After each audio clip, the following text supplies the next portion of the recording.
السلام علیکم ورحمۃ اللہ وبرکاتہ۔ رحمت عالم صلی اللہ علیہ وسلم نے مکہ سے ہجرت کے بعد یثرب میں نزول اجلال فرمایا تو کھجور کے باغات سے گھرے ہوئے اس قدیم شہر پر بہار تازہ آ گئی۔ وہ یثرب سے مدینۃ النبی بن گیا، اس کی گلی گلی انوار نبوت سے جگمگانے لگی اور اس کا گوشہ گوشہ شمیم رسالت کی عطر بیزیوں سے مہکنے لگا۔ اسی زمانے کا ذکر ہے کہ ایک دن مدینہ منورہ کی ایک باوقار خاتون بارگاہ رسالت میں حاضر ہوئیں۔ ان کے ساتھ 9-10 برس کا ایک خوش رو بچہ بھی تھا جس کی پیشانی نور سعادت سے درخشاں تھی۔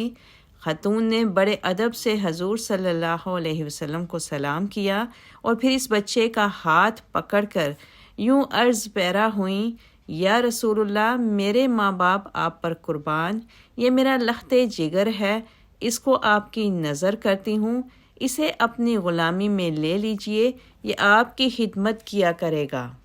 رحمت عالم صلی اللہ علیہ وسلم نے خاتون کے جذبہ اخلاص کی تحسین فرمائی، بچے کے سر پر دست شفقت رکھا، اس کے لیے دعائے خیر و برکت مانگی اور پھر ان خاتون کی خواہش کے مطابق اس بچے کو اپنے دامن رحمت سے وابستہ کر لیا۔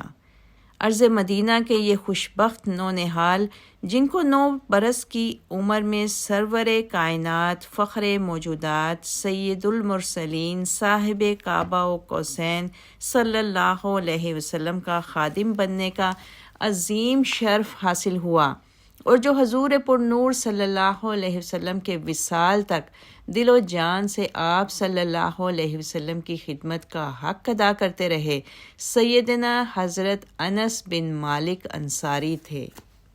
حضرت انس رضی اللہ تعالیٰ عنہ بن مالک ان صحابہ کبار میں سے ہیں جن کو اساطین امت تسلیم کیا جاتا ہے۔ ان کی کنیت ابو حمزہ بھی تھی اور ابو ثمامہ بھی۔ لقب خادم رسول صلی اللہ علیہ وسلم تھا۔ حضرت انس رضی اللہ تعالیٰ عنہ کی والدہ کا نام ام سلیم تھا۔ ان کا شمار نہایت عظیم المرتبت صحابیات میں ہوتا تھا۔ ہجرت نبوی سے 2-3 سال قبل جب حضرت انس رضی اللہ تعالیٰ عنہ کی عمر تقریباً 7-8 برس کی تھی، مدینہ منورہ میں اسلام کا چرچا پھیلنے لگا۔ ان کی سعید الفطرت والدہ بلا تعامل سعادت اندوز اسلام ہو گئیں۔ ان کے ساتھ ہی حضرت انس کے چچا حضرت انس بن نضر اور خالہ حضرت ام حرام اور ماموں حضرت حرام بن ملجان بھی مشرف با اسلام ہو گئے۔ حضرت انس بن مالک خزرج کے معزز ترین خاندان بنو نجار سے تھے۔ حضرت ام سلیم رضی اللہ تعالیٰ عنہا جو ان کی والدہ تھیں، اپنے کم سن فرزند انس کو بھی اپنے رنگ میں رنگنا چاہتی تھیں۔ وہ انہیں کلمہ پڑھاتی تھیں اور شعائر اسلام سکھاتی تھیں۔ بدقسمتی سے حضرت انس کے والد مالک بن نضر نہ صرف اپنے آبائی مذہب پر رہے بلکہ حضرت ام سلیم کے قبول اسلام پر بھی سخت ناراض ہوئے اور انہیں اپنے فرزند انس کو کلمہ پڑھانے سے منع کیا۔ لیکن اسلام کا نشہ ایسا نہیں تھا جو کسی ترغیب و تخویف سے اتر جاتا۔ حضرت ام سلیم رضی اللہ تعالیٰ عنہا نہایت ثابت قدمی سے اسلام پر قائم رہیں اور ننھے انس کو بھی اسی راستے پر چلاتی رہیں۔ نتیجہ یہ ہوا کہ میاں بیوی میں سخت کشیدگی پیدا ہو گئی۔ مالک بن نضر ناراض ہو کر مدینہ سے شام چلے گئے اور وہیں پر وفات پا گئے۔ حضرت ام سلیم رضی اللہ تعالیٰ عنہا اب بیوہ تھیں اور ان کا لاڈلا بچہ یتیم۔ کچھ مدت بعد ہر طرف سے نکاح کے پیغام آنے لگے، لیکن انہوں نے ہر ایک کے جواب میں یہی کہا کہ جب تک انس مجلسوں میں اٹھنے بیٹھنے اور گفتگو کرنے کے قابل نہ ہو جائے میں کسی سے نکاح نہیں کر سکتی۔ حضرت انس رضی اللہ تعالیٰ عنہ کی عمر تقریباً 9 برس کی تھی کہ ان کے قبیلہ کے ایک شخص ابو طلحہ نے حضرت ام سلیم کو نکاح کا پیغام بھیجا۔ ابو طلحہ اس وقت مشرک تھے اور لکڑی کے ایک بت کی پرستش کیا کرتے تھے۔ حضرت ام سلیم نے جواب میں کہلا بھیجا کہ میں اللہ واحد لا شریک اور اس کے سچے رسول پر ایمان لائی ہوں، اور تم ایک خود ساختہ لکڑی کے بت کے پجاری ہو جو کسی کو نفع یا نقصان نہیں پہنچا سکتا۔ بھلا زندگی کے سفر میں تم میرے ساتھی کیسے بن سکتے ہو؟ ابو طلحہ نے حضرت سلیم کی باتوں پر غور کیا تو ان میں وزن محسوس ہوا۔ چند دن بعد حضرت سلیم کے پاس آئے اور ان سے کہا، مجھ پر حق واضح ہو گیا ہے اور میں تمہارا دین قبول کرنے کے لیے تیار ہوں۔ حضرت ابو طلحہ کی بات سن کر حضرت سلیم کو بہت خوشی ہوئی اور انہوں نے بے ساختہ کہا، پھر مجھے تمہارے ساتھ نکاح کرنے میں کوئی عذر نہیں، میرا مہر یہی ہے کہ تم اسلام قبول کر لو۔ حضرت ابو طلحہ رضی اللہ تعالیٰ عنہ بلا تعامل سعادت اندوز اسلام ہو گئے، اور بقول ابن سعد و حافظ ابن حجر کے حضرت انس رضی اللہ تعالیٰ عنہ نے اپنی والدہ کا نکاح حضرت ابو طلحہ سے پڑھا دیا۔ جلیل القدر صحابی حضرت ثابت بن قیس انصاری کہا کرتے تھے کہ میں نے کسی عورت کا مہر سلیم کے مہر سے افضل نہیں سنا۔ ابو طلحہ سے نکاح کے بعد حضرت سلیم حضرت انس کو انہی کے گھر لے گئیں اور حضرت انس وہیں پرورش پانے لگے۔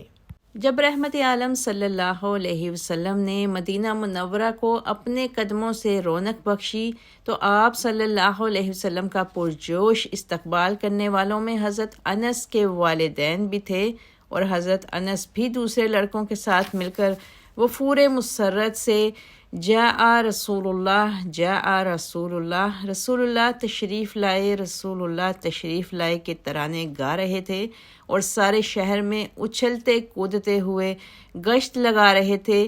یہ پرمسرت دن انہیں عمر بھر یاد رہا۔ فرمایا کرتے تھے کہ میں نے اس دن سے زیادہ مبارک اور پرمسرت دن کوئی نہیں دیکھا۔ جس دن رسول اللہ صلی اللہ علیہ وسلم نے مدینہ منورہ میں قدم رنجہ فرمایا، اس دن مدینہ منورہ کے در و دیوار طلت اقدس سے جگمگا اٹھے۔ ہجرت نبوی کے چند دن بعد حضرت سلیم نے اپنے لخت جگر کو حضور صلی اللہ علیہ وسلم کا خادم بنا دیا۔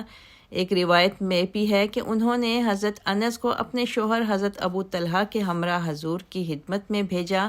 انہوں نے بارگاہ رسالت میں حاضر ہو کر عرض کیا، یا رسول اللہ، آپ کے پاس کوئی خادم نہیں ہے۔ انس ایک زیرک اور خوشیال لڑکا ہے، اس کو آپ کی خدمت گاری کے لیے لایا ہوں۔ حضور صلی اللہ علیہ وسلم نے حضرت ابو طلحہ کے جذبہ اخلاص کو دیکھتے ہوئے حضرت انس کو اپنی خدمت گاری کے لیے قبول فرما لیا۔ یہ دن حضرت انس کی زندگی کا سب سے بڑا یوم سعادت تھا۔ اس دن ان کی زندگی کے اس دور مبارک کا آغاز ہوا جس نے انہیں باوجود نو عمر ہونے کے کبار صحابہ کی صف میں شامل کر دیا۔ وہ مسلسل 10 برس تک سفر و حضر اور خلوت و جلوت میں رحمت دو عالم صلی اللہ علیہ وسلم کی دل و جان سے خدمت بجا لاتے رہے، اور اس طویل عرصے میں حضور پر نور صلی اللہ علیہ وسلم کا صحاب لطف و کرم ان پر جھوم جھوم کر برستا رہا۔ حضرت انس رضی اللہ تعالیٰ عنہ نے اپنے آقا و مولا کی مرضی مبارک کے مطابق اپنے اوقات کو اس طرح ترتیب دیا کہ فجر سے پہلے منہ اندھیرے بارگاہ رسالت مآب صلی اللہ علیہ وسلم میں حاضر ہو جاتے تھے، اور دوپہر کو تھوڑی دیر کے لیے اپنے گھر واپس آتے تھے۔ پچھلے پہر دوبارہ کاشانہ نبوی میں حاضر ہو جاتے اور عصر تک وہیں رہتے۔ نماز عصر ادا کر کے گھر واپس آتے۔ بعض اوقات رات گئے تک حضور صلی اللہ علیہ وسلم کی خدمت میں حاضر رہتے۔ رحمت عالم صلی اللہ علیہ وسلم کے خادم خاص ہونے کی وجہ سے حضرت انس نے حضور صلی اللہ علیہ وسلم کو بہت قریب سے دیکھا، اور اپنی مستعدی اور فرما برداری سے آپ صلی اللہ علیہ وسلم کو خوش رکھنے میں کوئی کسر نہ اٹھا رکھتے۔ صحیح بخاری میں ہے کہ میں نے 10 برس اپنے آقا و مولا صلی اللہ علیہ وسلم کی خدمت میں گزارے، لیکن حضور نہ تو کبھی مجھ پر ناراض ہوئے اور نہ کبھی مجھے ڈانٹ ڈپٹ کی، یہاں تک کہ کبھی یہ بھی نہیں فرمایا کہ فلاں کام کیوں کیا ہے یا فلاں کام کیوں نہیں کیا۔ اور اگر کبھی میرے ہاتھ سے کوئی نقصان بھی ہو جاتا تو مجھے آپ صلی اللہ علیہ وسلم نے اس پر کبھی ملامت نہیں فرمائی۔ اگر گھر والوں میں سے کبھی کسی نے کچھ کہا تو آپ صلی اللہ علیہ وسلم نے فرما دیا، رہنے دو، کچھ نہ کہو، اگر مقدر میں نقصان نہ ہونا ہوتا تو نہ ہوتا۔ حضرت انس رضی اللہ تعالیٰ عنہ کو اپنے آقا صلی اللہ علیہ وسلم سے بے انتہا محبت تھی، تو دوسری طرف حضور صلی اللہ علیہ وسلم کو بھی ان سے بہت پیار تھا۔ جس زمانے میں وہ حضور کی خدمت میں آئے ان کی کوئی کنیت نہ تھی۔ آپ صلی اللہ علیہ وسلم کو معلوم ہوا کہ انس کو حمزہ نام کی ایک سبزی بہت پسند ہے، تو آپ صلی اللہ علیہ وسلم نے ان کی کنیت ہی ابو حمزہ رکھ دی۔ حضور صلی اللہ علیہ وسلم حضرت انس کو پیار سے بیٹا یا انیس کہہ کر بلایا کرتے تھے۔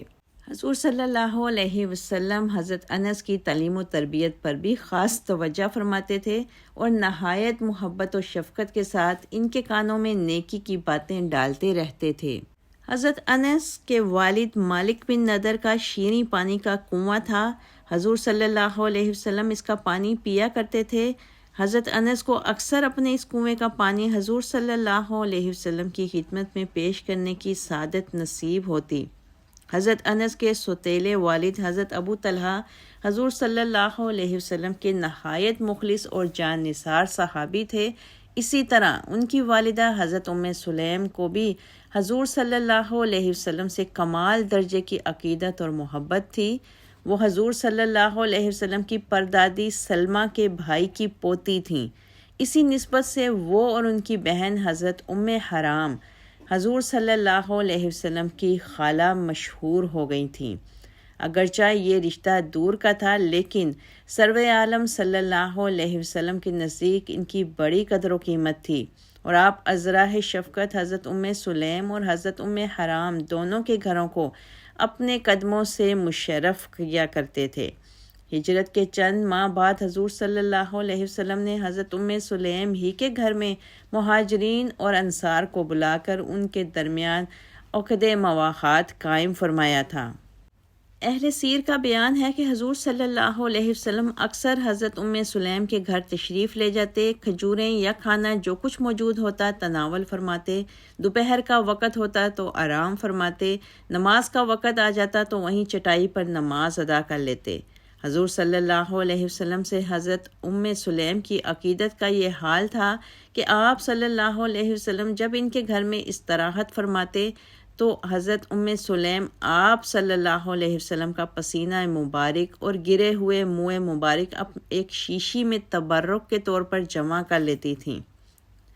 حضرت انس رضی اللہ تعالیٰ عنہ سے روایت ہے کہ میرے سر پر زلفیں تھیں۔ میری والدہ ام سلیم نے فرمایا کہ میں ان کو کبھی نہ ترشواؤں گی، کیونکہ رسول اللہ صلی اللہ علیہ وسلم ازراہ محبت ان کو کھینچا کرتے اور ان پر ہاتھ پھیرا کرتے تھے۔ ایک دفعہ حضور صلی اللہ علیہ وسلم حضرت ام سلیم کے گھر تشریف لے گئے تو انہوں نے درخواست کی، یا رسول اللہ میرے بچے انس کے لیے دعا فرمائیں۔ حضور صلی اللہ علیہ وسلم دیر تک دعا فرماتے رہے اور آخر میں فرمایا، اللہم اکثر مالہ و ولدہ و ادخلہ الجنہ، اے اللہ تو اس کے مال اور اولاد میں کثرت بخش اور اسے جنت میں داخل کر۔ اس دعا کا یہ اثر ہوا کہ حضرت انس رضی اللہ تعالیٰ عنہ مال و دولت میں تمام انصار سے بڑھ گئے، اور اولاد کی کثرت کی یہ کیفیت تھی کہ وفات کے وقت ان کے بیٹے بیٹیوں اور پوتے پوتیوں کی تعداد 100 سے اوپر تھی۔ 2 ہجری میں حق و باطل کا معرکہ اول بدر کے میدان میں پیش آیا تو حضرت انس کی عمر 12 سال کی تھی اور وہ لڑائی میں شریک ہونے کے مکلف نہیں تھے، کیونکہ حضور صلی اللہ علیہ وسلم نے لڑائی میں شریک ہونے کے لیے کم از کم 15 برس کی عمر مقرر فرمائی تھی۔ تاہم وہ کم عمری کے باوجود میدان بدر میں پہنچ گئے اور حضور صلی اللہ علیہ وسلم کی خدمت گزاری کا فرض انجام دیا۔ بعض لوگوں کو ان کی شرکت بدر میں اس بنا پر شک تھا کہ ان کی عمر اس وقت 15 برس سے کم تھی، لیکن ایک مرتبہ جب خود ان سے اس بارے میں پوچھا گیا تو انہوں نے فرمایا، میں بدر میں کیسے غیر حاضر رہ سکتا تھا۔ 3 ہجری میں غزوہ احد پیش آیا تو اس وقت بھی حضرت انس کی عمر لڑائی کے قابل نہیں تھی، لیکن انہوں نے اس موقع پر بھی بڑے ذوق و شوق سے حضور صلی اللہ علیہ وسلم کی ہم رکابی کا شرف حاصل کیا۔ بعد میں وہ اس غزوے کے چشمدید واقعات لوگوں کو سنایا کرتے تھے۔ احد کے بعد حضرت انس رضی اللہ تعالیٰ عنہ نے سن 5 ہجری میں غزوہ احزاب اور اس سے متصل غزوہ بنو قریظہ میں بھی حضور اکرم صلی اللہ علیہ وسلم کی ہم رکابی کا شرف حاصل کیا۔ 6 ہجری میں حدیبیہ کے مقام پر بیت رضوان کا محتم بالشان واقعہ پیش آیا۔ اس میں جن اصحاب نے سرور عالم صلی اللہ علیہ وسلم کے دست مبارک پر مرنے مارنے کی بیعت کی، اللہ تعالیٰ نے کھلے لفظوں میں ان کو اپنی خوشنودی کی بشارت دی۔ حضرت انس بھی ان خوشبخت اصحاب میں شامل تھے۔ بیعت رضوان کے بعد حضرت انس غزوہ خیبر میں والہانہ ذوق و شوق سے شریک ہوئے۔ مسند احمد میں ہے کہ فتح کے بعد داخلہ خیبر کے وقت حضرت انس رضی اللہ تعالیٰ عنہ حضرت ابو طلحہ کے ساتھ اونٹ پر سوار تھے اور حضور کی سواری کے اس قدر قریب تھے کہ ان کے قدم حضور کے قدم مبارک کو چھو رہے تھے۔ ذیقعدہ 7 ہجری میں رحمت عالم صلی اللہ علیہ وسلم عمرۃ القضاء کے لیے مکہ تشریف لے گئے۔ اس موقع پر جن جان نثاروں کو آپ صلی اللہ علیہ وسلم کی معیت کا شرف حاصل ہوا، حضرت انس بھی ان میں شامل تھے۔ 8 ہجری میں فتح مکہ کے موقع پر بھی وہ حضور صلی اللہ علیہ وسلم کے ہم رکاب تھے۔ اس کے بعد انہوں نے حنین اور طائف کے معرکوں میں داد شجاعت دی۔ 9 ہجری میں حضرت انس نے حضور کے ساتھ جھلسا دینے والی گرمی میں تبوک کے طویل سفر کی صحبتیں جھیلیں۔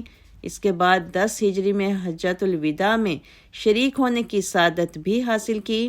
11 ہجری میں سرور عالم صلی اللہ علیہ وسلم نے وصال فرمایا تو حضرت انس پر کوہ غم ٹوٹ پڑا۔ خود حضرت انس فرماتے ہیں کہ جس دن رسول اللہ صلی اللہ علیہ وسلم مدینہ میں داخل ہوئے تو تمام مدینہ جگمگا اٹھا، اور جس دن آپ صلی اللہ علیہ وسلم کی وفات ہوئی تو تمام مدینہ تاریک تھا، اور ہم آپ صلی اللہ علیہ وسلم کو مٹی دے کر ابھی اپنے ہاتھ جھاڑنے بھی نہ پائے تھے کہ اپنے قلوب کی حالت دیکھی تو دگرگوں تھی۔ اپنے شفیق آقا و مولا صلی اللہ علیہ وسلم کی مفارقت کے صدمہ جان کا کو حضرت انس نے بڑے صبر اور حوصلے کے ساتھ برداشت کیا۔ حضرت ابو بکر صدیق رضی اللہ تعالیٰ عنہ سریرائے خلافت ہوئے تو حضرت انس نے بلا تعمل خلیفۃ الرسول کی بیعت کر لی۔ ان کی عمر صرف 20 برس کی تھی، لیکن دانائے کونین صلی اللہ علیہ وسلم کے مسلسل 10 سال کے فیض صحبت نے انہیں گوناگون صلاحیتوں کا مالک بنا دیا تھا۔ چنانچہ حضرت ابو بکر صدیق نے حضرت عمر فاروق کے مشورے سے حضرت انس بن مالک کو بحرین کا عامل مقرر فرما دیا۔ بعض روایتوں سے پتہ چلتا ہے کہ حضرت انس نے عہد صدیقی میں مرتدین کے خلاف بعض معرکوں میں بھی حصہ لیا۔ اس سلسلے کی سب سے بڑی سخت قسم کی لڑائی مسلمہ کذاب کے خلاف یمامہ کے میدان میں لڑی گئی۔ اس لڑائی میں حضرت انس کے بھائی حضرت برا بن مالک نے مخیر العقول شجاعت دکھائی۔ قرائن سے پتہ چلتا ہے کہ حضرت انس بھی اس معرکے میں موجود تھے اور بے انتہا شجاعت دکھائی۔ 13 ہجری میں حضرت عمر فاروق مسند نشین خلافت ہوئے تو حضرت انس کو جذبہ جہاد نے بےتاب کر دیا۔ وہ امیر المومنین سے اجازت لے کر ایران کے میدان رزم میں پہنچ گئے اور عہد فاروقی کے بہت سے معرکوں میں اپنی سرفروشی کے جوہر دکھائے۔ ان کے جانباز بھائی حضرت برا بن مالک بھی ان معرکوں میں ان کے ساتھ ساتھ تھے۔ حضرت انس میدان جنگ ہی کے شیر نہیں تھے بلکہ آسمان علم و فضل کے ماہتاب بھی تھے۔ بصرہ آباد ہونے کے کچھ عرصہ بعد حضرت عمر فاروق رضی اللہ تعالیٰ عنہ نے محسوس کیا کہ وہاں کے لوگوں کو فقہ کی تعلیم کے لیے کچھ معلمین کی ضرورت ہے۔ اس مقصد کے لیے انہوں نے فضلاء صحابہ میں سے ایک جماعت منتخب کی جس میں حضرت انس بھی شامل تھے۔ امیر المومنین نے 9 یا 10 اصحاب پر مشتمل اس جماعت کو ضروری ہدایات دے کر بصرہ روانہ کیا۔ حضرت انس نے بصرہ پہنچ کر وہیں مستقل اقامت اختیار کی اور باقی زندگی اسی شہر میں گزاری۔ حضرت عمر فاروق کی شہادت کے بعد حضرت عثمان ذو النورین مسند آرائے خلافت ہوئے تو حضرت انس شروع سے اخیر تک ان کے وفادار اور بہی خواہ رہے۔ ان کی خلافت کے آخری دور میں باغیوں نے فتنہ انگیزی کی انتہا کر دی، یہاں تک کہ انہوں نے مدینہ منورہ پہنچ کر کاشانہ خلافت کا محاصرہ کر لیا۔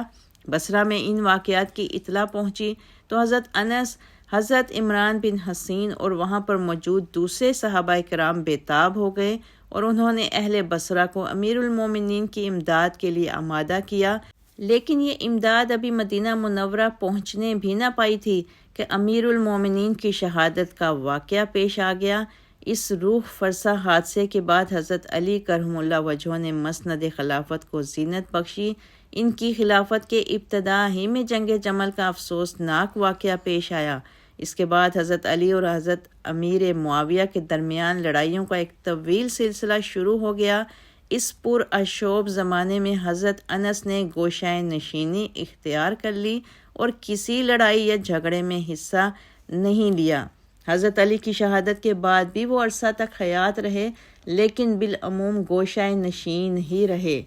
حضرت عبداللہ بن زبیر کے عہد میں وہ کچھ عرصہ اہل بصرہ کی امامت کرتے رہے۔ عبد الملک بن مروان کے عہد خلافت میں حجاج بن یوسف بصرہ کا امیر مقرر ہوا تو اس نے حضرت انس پر بڑی سختی کی۔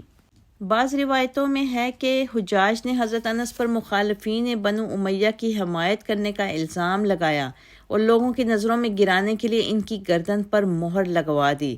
حضرت انس نے نہایت صبر و تحمل سے یہ سزا برداشت کی، لیکن گھر آ کر خلیفہ عبد الملک کو ایک خط لکھا جس میں حجاج کے ظلم اور دھمکیوں کی رویداد بیان کی۔ عبد الملک خادم رسول اللہ صلی اللہ علیہ وسلم کا خط پڑھ کر تھرا اٹھا اور اس نے حجاج کو ایک سخت عتاب آمیز خط لکھا جس میں اس کو حکم دیا کہ فوراً حضرت انس کی خدمت میں حاضر ہو کر ان سے معافی مانگو۔ خلیفہ کا خط ملتے ہی حجاج اپنے درباریوں سمیت حضرت انس کی خدمت میں گیا اور بڑی رجاجت سے معافی مانگی۔ حضرت انس کو اللہ تعالیٰ نے بڑا وسیع ظرف عطا فرمایا تھا۔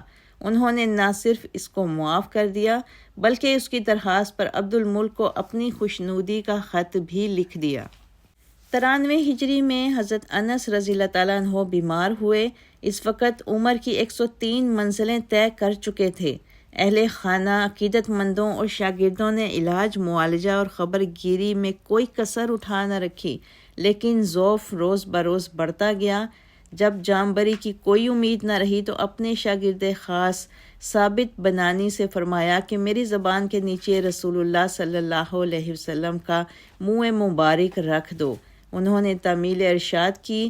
اسی حالت میں روح مطہر عالم بالا کو پرواز کر گئی۔ اس وقت سوائے ایک صحابی حضرت ابو طفیل کے قرۂ ارض پر کوئی اور صاحب رسول صلی اللہ علیہ وسلم موجود نہ تھے۔ حضرت انس کی وفات کی خبر پھیلی تو لوگوں کا ایک جمع غفیر جنازے میں شریک ہونے کے لیے امٹ آیا۔ قطن بن مدرک کلابی نے نماز جنازہ پڑھائی۔ پھر ہزاروں لوگوں نے اس بدیدہ گریاں اسلام کے اس عظیم فرزند کو بصرہ کے قریب سپرد خاک کر دیا۔ حضرت انس رضی اللہ تعالیٰ عنہ نہایت کثیر الاولاد تھے۔ اہل سیر کا بیان ہے کہ اللہ تعالیٰ نے انہیں 80 بیٹے اور 3 لڑکیاں عطا کی تھیں۔ ان کے علاوہ 20 سے زیادہ پوتے بھی وفات کے وقت موجود تھے۔ حضرت انس رضی اللہ تعالیٰ عنہ کے کئی صاحبزادے فن حدیث میں شیخ اور امام کا درجہ رکھتے تھے۔ مشہور بصری محدث ابو عمیر بھی انہی کی اولاد میں سے ہیں۔ حضرت انس کو اپنی اولاد سے بہت محبت تھی اور وہ اپنے بیٹوں اور بیٹیوں کو خود تعلیم دیا کرتے تھے۔ حضرت انس رضی اللہ تعالیٰ عنہ کا شمار آسمان ہدایت کے ان درخشاں ستاروں میں ہوتا ہے جن کے علم و فضل کی ذوفشانی نے سارے اسلام عالم کو جگمگا دیا۔ روایت حدیث کے اعتبار سے وہ صحابہ اکرام کے طبقہ اول میں ہیں اور ان سے 1286 احادیث مروی ہیں۔ حضور صلی اللہ علیہ وسلم سے بے پناہ محبت اور عقیدت کا یہ اثر تھا کہ حضرت انس کو اکثر خواب میں سید الانام صلی اللہ علیہ وسلم کی زیارت نصیب ہو جاتی تھی۔ سرور عالم صلی اللہ علیہ وسلم کی حیات طیبہ ہر وقت حضرت انس کے پیش نظر رہتی تھی، اس لیے اپنے ہر کام میں حضور صلی اللہ علیہ وسلم کی مطابقت کرنے کی کوشش کرتے تھے۔ عبادات ہوں یا معاملات، وہ ہر بات میں حضور صلی اللہ علیہ وسلم کے اسوہ حسنہ پر عمل کرتے تھے۔ نماز میں خشوع و خضوع کا یہ عالم ہوتا تھا کہ دنیا و ما فیہا سے بے خبر ہو جاتے تھے۔ ایک دفعہ حضرت ابو ہریرہ نے انہیں نماز پڑھتے ہوئے دیکھا تو فرمایا، میں نے ابن ام سلیم سے بڑھ کر کسی کو رسول اللہ صلی اللہ علیہ وسلم کے مشابہ نماز پڑھتے ہوئے نہیں دیکھا۔ اللہ تعالیٰ آپ سے راضی ہو۔ رضی اللہ تعالی عنہ۔